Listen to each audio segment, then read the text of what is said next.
In the days when Boston was the biggest city in America, there were, in the south end of town, 45 acres of land set aside as a common for the use of all. There were pastures for Boston's cows, training fields for Boston's soldiers, a shaded walk for Boston's lovers, 3 ponds for Boston's frogs.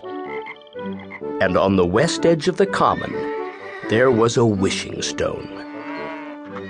Anyone who cared to could run around the stone 9 times and then stand on it and make a wish.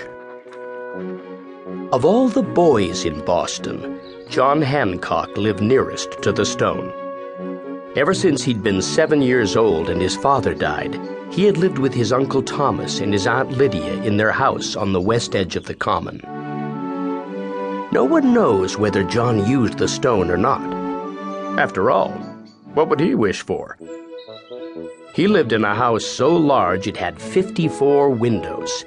He had a rich and loving uncle, splendid clothes, a crimson curtain around his bed, plum cake to eat whenever he wanted it, and horses standing in the stable at his pleasure.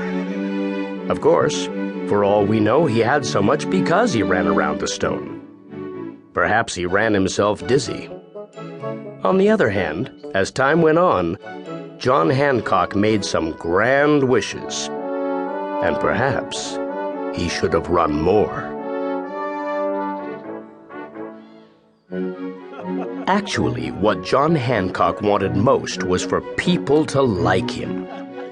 Not just some people, everybody. It wasn't hard to like him. He was nice-looking, friendly, kind, generous, and he gave fantastic parties. But he wanted people to like him so much that they would elect him to offices. He wanted to march at the head of parades, to sit in the seat of honor, and to stand on the center of platforms.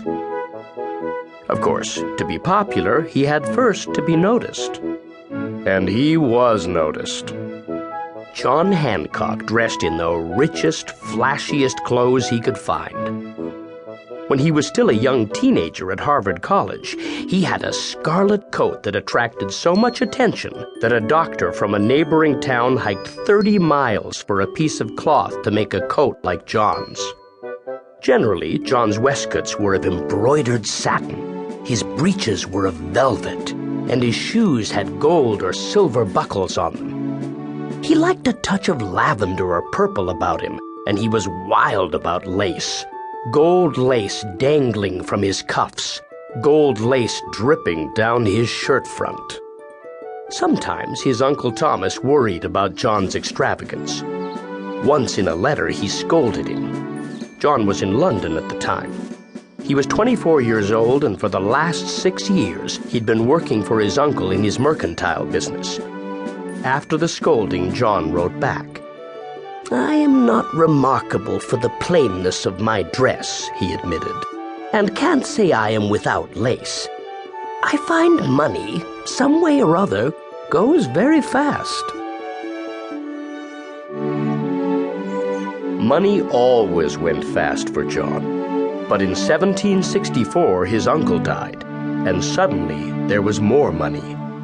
John inherited his uncle's fortune, and at 27 years old, he was the richest man in New England, the second richest in America. If people hadn't noticed him before, they noticed him now. Certainly Samuel Adams noticed. These were the days when England was starting to make trouble for America, and Samuel Adams, who would have liked nothing better than to knock England right off the map, was looking for men to help his cause. And who could be more helpful than John Hancock with his winning ways and his large pocketbook? So, Samuel Adams became John's friend. He praised John, took him to meetings, put him on platforms, and saw that he was elected to his first public office. John was a selectman now, and decided that he needed a servant to help him dress.